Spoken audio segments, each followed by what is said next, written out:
नमस्कार दोस्तों। SPT government college सरदार शहर के यूट्यूब चैनल में आपका स्वागत है। मैं विनेश जैन, असिस्टेंट प्रोफेसर एबीएसटी। आज हम सीमांत लागत लेखांकन के बारे में बात करेंगे। दोस्तों, जैसा कि आप जानते हैं, लागत को मोटे रूप में दो भागों में बांटा जाता है, स्थायी लागत और परिवर्तनशील लागत। स्थायी लागत वह है जिसका उत्पादन की मात्रा से कोई सीधा संबंध नहीं होता। उत्पादन से के घटने या बढ़ने से स्थायी लागत घटती बढ़ती नहीं है, एक मुश्त स्थिर रहती है। और परिवर्तनशील लागत वो है जो उत्पादन की मात्रा के साथ कम ज़्यादा होती रहती है। जैसा कि डायग्राम में आप देख रहे होंगे, ए बी लाइन जो है वो फिक्स कॉस्ट लाइन है, स्थायी लागत रेखा है, जिसके अंदर हमारी स्थायी लागत यहाँ पे 5,000 रुपये दिखाई गई है। उत्पादन की मात्रा से ये इरेलीवेंट है, उत्पादन की मात्रा के साथ इसका कोई लेना देना नहीं है। जब 100 यूनिट का उत्पादन हो रहा है तो भी 5,000 है, 200 का, 300 का तो भी 5,000 रुपये ही स्थायी लागत है।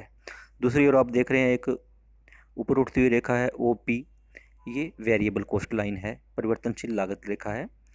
इसके अंतर्गत आप देख रहे हैं जैसे जैसे उत्पादन की इकाइयाँ बढ़ रही हैं वैसे वैसे ये परिवर्तनशील लागत भी हमारी बढ़ रही है। 100 यूनिट का जब उत्पादन हो रहा है तो ये 5,000 है, 200 यूनिट का जब उत्पादन हो रहा है तो ये 10,000 है, और 300 यूनिट का उत्पादन होने पर ये 15,000 है।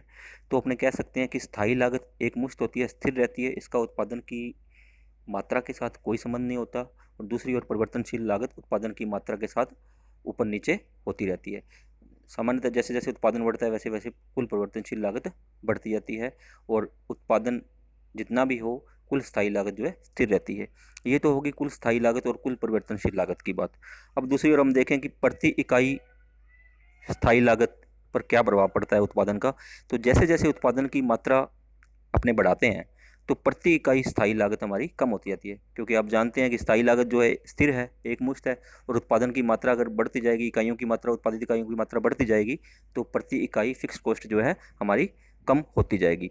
दूसरी ओर परिवर्तनशील लागत है, जैसे जैसे उत्पादन की मात्रा बढ़ाते हैं उसी अनुपात में जो है हमारी परिवर्तनशील लागत सामान्यतः बढ़ती रहती है, और जो है स्थायी लागत प्रति इकाई उत्पादन बढ़ने के साथ साथ घटती जाती है।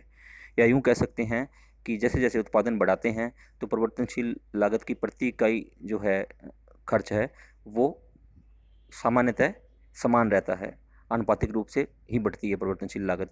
लेकिन स्थायी लागत जो है कार्मिक रूप से उत्पादन बढ़ाने पर घटती जाती है। जैसे आप देख रहे हैं कि जब 100 यूनिट का उत्पादन हो रहा था तो प्रति इकाई स्थायी लागत 50 रुपये थी।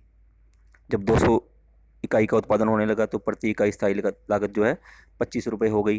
300 यूनिट का उत्पादन होने पर प्रति इकाई स्थायी लागत 16 रुपये 66 पैसे हो गई। इस प्रकार आप देख रहे हैं कि जैसे जैसे उत्पादन बढ़ रहा है वैसे वैसे स्थायी लागत प्रति इकाई जो है घटती जा रही है। और दूसरी ओर परिवर्तनशील लागत जो प्रति इकाई है वो आप देख रहे हैं कि 100, 200 या 300, तीनों स्थितियों में, तीनों ही उत्पादन के स्तरों में 50 रुपये प्रति लागत पे स्थिर बनी हुई है। ये तो होगी स्थायी और परिवर्तनशील लागत की बात।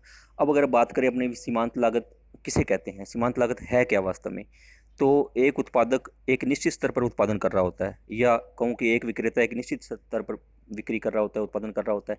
तो उत्पादक जब किसी वस्तु को बनाता है तो अगर वो चाहे कि मैं जितनी वस्तुएं बना रहा हूँ उससे एक वस्तु ज़्यादा बनाऊँ, और एक वस्तु ज़्यादा बनाने पर उसकी जो कुल लागत में वृद्धि होगी वही सीमांत लागत है। तो सीमांत लागत अपने कह सकते हैं कि किसी वस्तु की एक अतिरिक्त इकाई प्राप्त करने के लिए जो खर्चा उसका बढ़ता है, उत्पादक का उत्पादन पर जो खर्च बढ़ता है वो उस वस्तु की सीमांत लागत होगी। जैसे अपने यहाँ देखें कि अपने 100 यूनिट बना रहे हैं और 100 यूनिट बनाने पे हमारी कुल लागत टोटल कॉस्ट जो है 5,000 रुपये आ रही है, और हम सोचें कि अब 101 यूनिट बनाएं, 101 यूनिट बनाने पर हमारी मान लीजिए टोटल कॉस्ट 5,000 से बढ़कर 5,040 रुपये होगी। तो ये जो 40 रुपये बढ़े हैं ये हमारी अतिरिक्त इकाई की क्या है, सीमांत लागत है। तो ये सीमांत लागत क्या हुई, एक अतिरिक्त इकाई प्राप्त करने के लिए जो ज़्यादा खर्चा करना पड़ता है उत्पादक को वो सीमांत लागत है। तो यहाँ 40 रुपये हमारी मार्जिनल कॉस्ट है, सीमांत लागत है।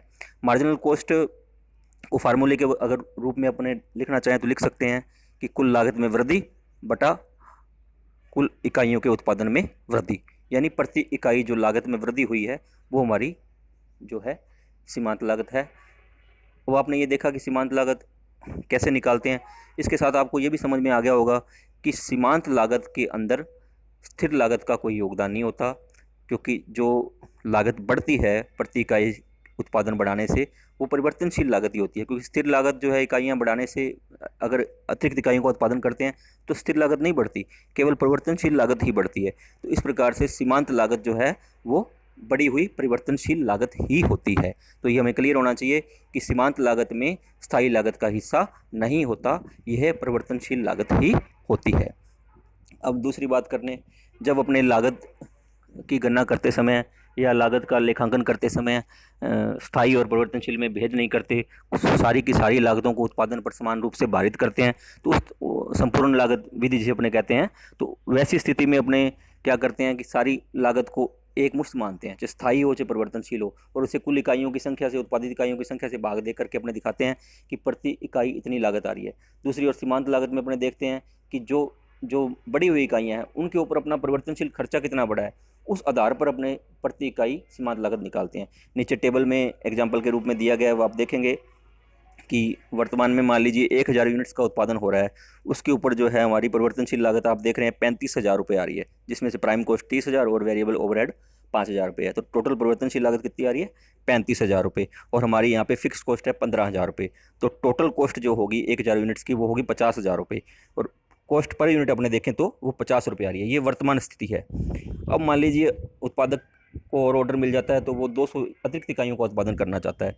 तो 200 अतिरिक्त इकाइयों का उत्पादन करने से उसकी जो परिवर्तनशील लागत जो है प्रति इकाई, जो कि पहले 35 रुपये प्रति इकाई आ रही थी, सॉरी हाँ 35 रुपये प्रति इकाई आ रही थी, तो वो 200 अतिरिक्त इकाइयों के लिए कितनी हो जाएगी? 7,000 रुपये, जिसमें से 6,000 रुपये प्राइम कॉस्ट है और 1,000 रुपये वेरिएबल ओवरहेड है। तो टोटल जो है परिवर्तनशील लागत बढ़ी हुई कितनी होगी? 7,000 रुपये। और अब 1200 इकाइयों की परिवर्तनशील लागत की बात करें तो वो हो गई है 35 और 7 42,000 रुपये। तीसरे कॉलम में आप देख रहे हैं 1200 इकाइयों की कुल परिवर्तनशील लागत हो गई है 42,000 रुपये। अब फिक्स कॉस्ट की बात कर लें, 200 जो अतिरिक्त इकाइयाँ उत्पादन कर रहे हैं जिनके ऊपर 7,000 रुपये परिवर्तनशील लागत आ रही है, उन पर फिक्स लागत कितनी आएगी? स्थायी लागत कितनी आएगी? कुछ नहीं आएगी, क्योंकि उत्पादन की इकाइयाँ बढ़ने पर स्थायी लागत नहीं बढ़ती है। तो स्थायी लागत यहाँ कुछ नहीं आएगी, डैश लगा हुआ, यानी स्थायी लागत इन 200 अतिरिक्त इकाइयों पर कुछ भी हमारी अकर नहीं हुई है, कोई एक्स्ट्रा लागत हमारी 200 इकाइयों पर स्थायी लागत के रूप में नहीं लगी है। तो कुल जो स्थायी लागत पहले भी 15,000 थी और अब 200 इकाइयाँ बढ़ने के बाद भी 15,000 हैं। अगर बात करें कुल लागत की, कुल लागत जो पहले 1,000 इकाइयों पर 50,000 आ रही थी, अब 7,000 रुपये अतिरिक्त लागत हो गई है 200 इकाइयों की, तो कुल लागत अब हो गई 57,000 रुपये। तो ये स्थिति बन गई है। अब अपने प्रति यूनिट लागत की बात करें, पर यूनिट कॉस्ट की बात करें, तो अगर सीमांत लागत पद्धति से देखें तो हमारी जो है 200 इकाइयों के लिए 7,000 रुपये लागत लगी है, क्योंकि इसमें सिर्फ परिवर्तनशील लागत होती है सीमांत लागत विधि में। तो 7,000 रुपये जो हमारी लागत लगी है 200 इकाइयों के लिए, तो प्रति इकाई सीमांत लागत कितनी होगी? 35 रुपये। और अगर अब अवशोषण लागत विधि का उपयोग करते हैं तो अब तीसरे कॉलम में देखेंगे 57,000 रुपये हमारी लागत लगी है 1200 इकाइयों पर, तो प्रति इकाई लागत क्या आ गई? 47 रुपये 50 पैसे। तो इस प्रकार अंतर आपके सामने स्पष्ट है। अवशोषण लागत विधि में हमारी प्रति इकाई लागत कितनी आ रही है? 47 रुपये 50 पैसे। और सीमांत लागत विधि में हमारी प्रति इकाई सीमांत लागत कितनी आ रही है? 35 रुपये। दोस्तों ये अंतर है सीमांत लागत और अवशोषण लागत का। अब चूंकि आपको पता है कि स्थायी लागत वो है जो लग चुकी है, जिस दिन हमने प्लांट लगाने का निर्णय लिया, प्लांट लगाया, उसी दिन ही प्लांट के जो स्थायी खर्चे हैं वो लग चुके हैं। अब हम उत्पादन करें या ना करें, या उस उत्पादन क्षमता के प्लांट के अंदर कम क्षमता का उत्पादन करें, ज़्यादा का करें, लेकिन हमारी स्थायी लागत वो फिक्स है। अब जो लागत लग चुकी है, जिसको अपने चाहकर भी वापस नहीं कर सकते, तो वो हमारे निर्णय प्रक्रिया का हिस्सा नहीं हो सकती। वो एक तरह की डूबत लागत है, वो लग चुकी है, वो स्थायी लागत हमारी खर्च हो चुकी है। इसी एग्जाम्पल में देखें तो 15,000 रुपये हमारी स्थायी लागत खर्च हो चुकी है। और मान लीजिए इस उत्पादन क्षमता 15,000 में हमारी 2,000 यूनिट हो, तो 1,000 यूनिट बना रहे हैं तो भी 15,000 रुपये लग रहे हैं, 1200 यूनिट बना रहे हैं तो भी 15,000 रुपये लग रहे हैं, अगर कल को 1500 यूनिट बनाए तो भी 15,000 रुपये लगेंगे। तो 15,000 रुपये हमारी जो फिक्स कॉस्ट है, तो वो हमारे निर्णय को प्रभावित नहीं करती, क्योंकि वो तो हमने खर्च दी। अब हमें हमारे निर्णय को वास्तव में कौन प्रभावित करता है? परिवर्तनशील लागत, सीमांत लागत। अब मान लीजिए सीमांत लागत विधि के अनुसार हमारे पास 35 रुपये प्रति इकाई की अतिरिक्त लागत आ रही है, और हमें बाजार में कोई ऑर्डर मिल रहा है, कहीं से कोई असाइनमेंट मिल रहा है, वो है हमें कहते हैं कि हम 45 रुपये प्रति यूनिट आपको देंगे। अगर हम सीमांत लागत विधि से देखें तो हमें घर पे क्या कितने रुपए की पड़ेगी, अब ये 35 रुपए की यूनिट पड़ेगी। हमें 10 रुपये प्रॉफिट होगा तो हम 45 रुपये वाला वो ऑर्डर ले लेंगे, क्योंकि 45 रुपये हमें मिल रहे हैं और हमारे खर्च 35 ही हो रहे हैं। और अगर हम अवशोषण लागत विधि का उपयोग करें तो हम कहेंगे नहीं, हमारे तो 47.5 रुपये तो घर पे पड़ रही है चीज़, हम कैसे 45 में बेच दें, तो हम ऑर्डर को कैंसिल कर देंगे। लेकिन जो दूसरे वाली स्थिति होगी वो गलत है, क्योंकि स्थायी लागत को हम उसमें शामिल कर रहे हैं जो कि हमारी लगी रही है। अगर हम ऑर्डर लें या ना लें, वस्तु बनाएं या ना बनाएं, उसमें स्थायी लागत तो हमारी खर्च हो ही रही है, तो वो निर्णय में शामिल किए जाने योग्य नहीं है। इसलिए क्या करेगा प्रबंधक, सीमांत लागत को शामिल करेगा। सीमांत लागत के आधार पर निर्णय लेगा, जो बता रहा है कि 35 रुपये प्रति इकाई लागत हमारी सीमांत लागत आ रही है। अगर हमें ऑर्डर इससे ज़्यादा मूल्य का मिलता है तो वो हमें ऑर्डर ले लेना चाहिए, भला ही वो अवशोषण लागत से कम में भी हमें पैसे मिलते हों। तो इस स्थिति में आपने देखा होगा कि 45 रुपये पर यूनिट के हिसाब से हमें ऑर्डर मिल रहा है और सीमांत लागत विधि के अनुसार हम ऑर्डर ले लेंगे, क्योंकि हमें प्रॉफिट हो रहा है, 35 रुपये हमारा खर्चा आ रहा है। लेकिन अगर अवशोषण को देखें तो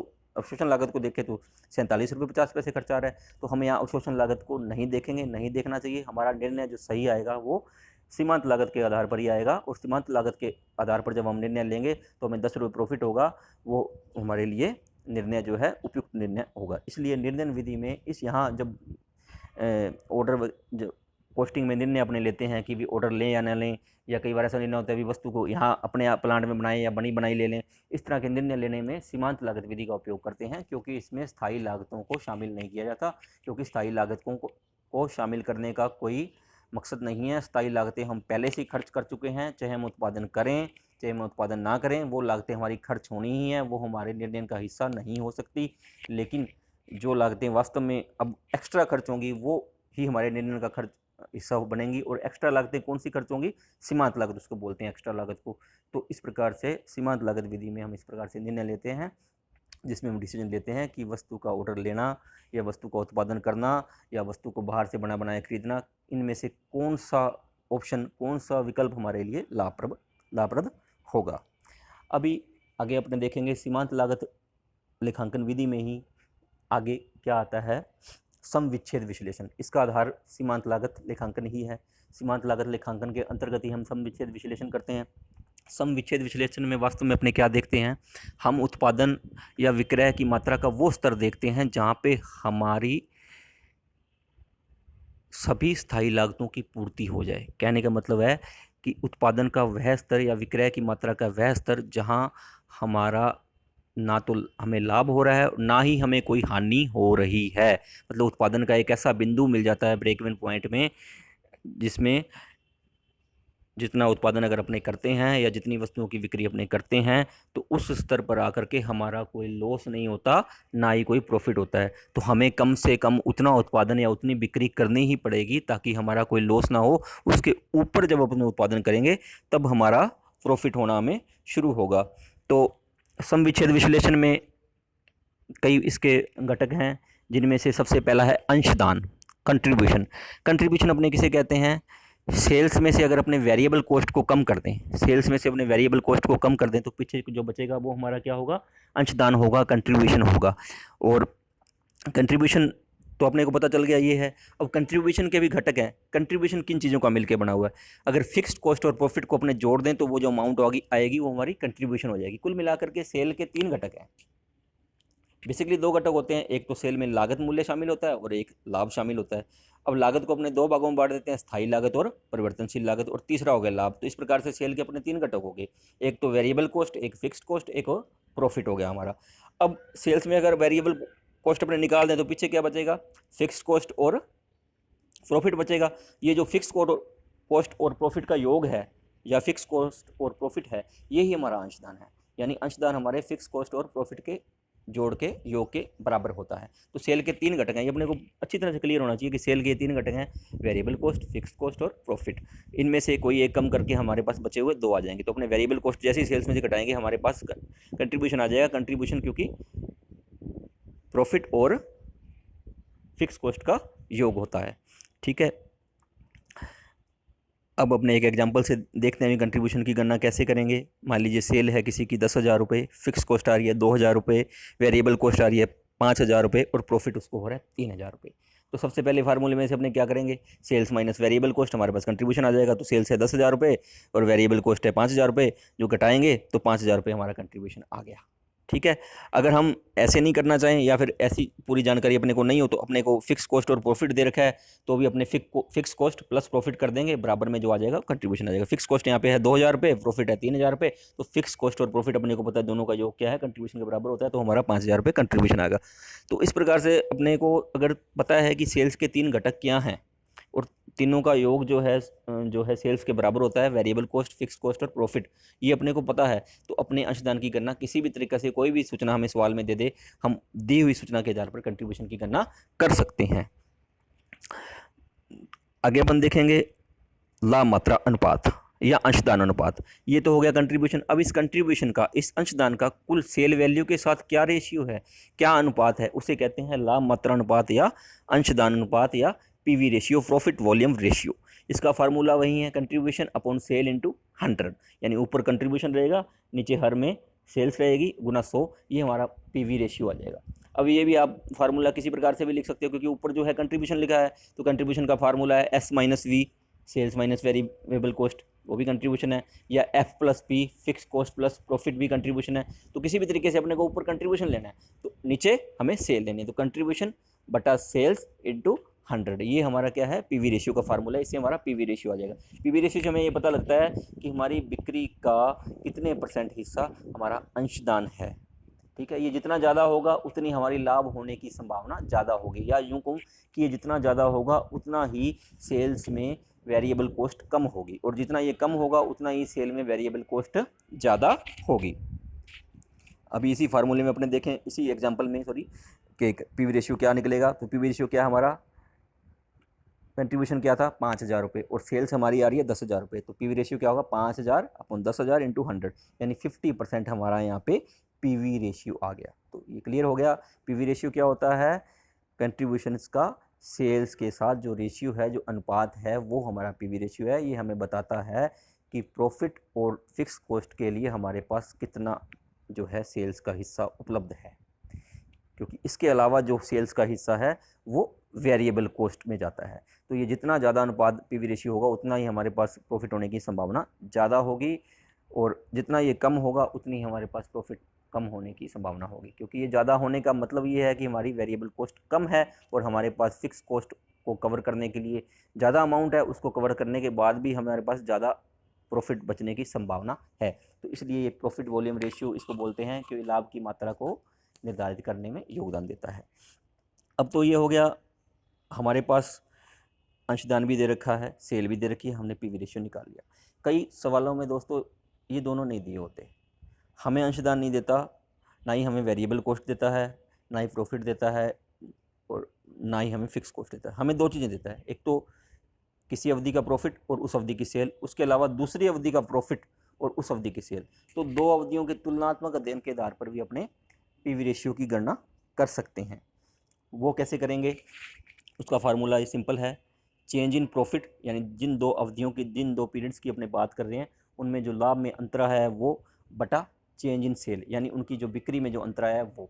तो change in profit upon change in sale into 100, तो हमारा क्या आ जाएगा, पीवी रेशियो आ जाएगा। जैसे एग्जांपल हम लेंगे यहाँ पे 2011 में मान लीजिए किसी फर्म की सेल्स है 20,000 रुपये और प्रॉफिट है 2,000 रुपये, और 2012 में उस फर्म की सेल जो बढ़कर 20,000 से कितनी हो जाती है 30,000 रुपये, और प्रॉफिट हो जाता है 5,000 रुपये।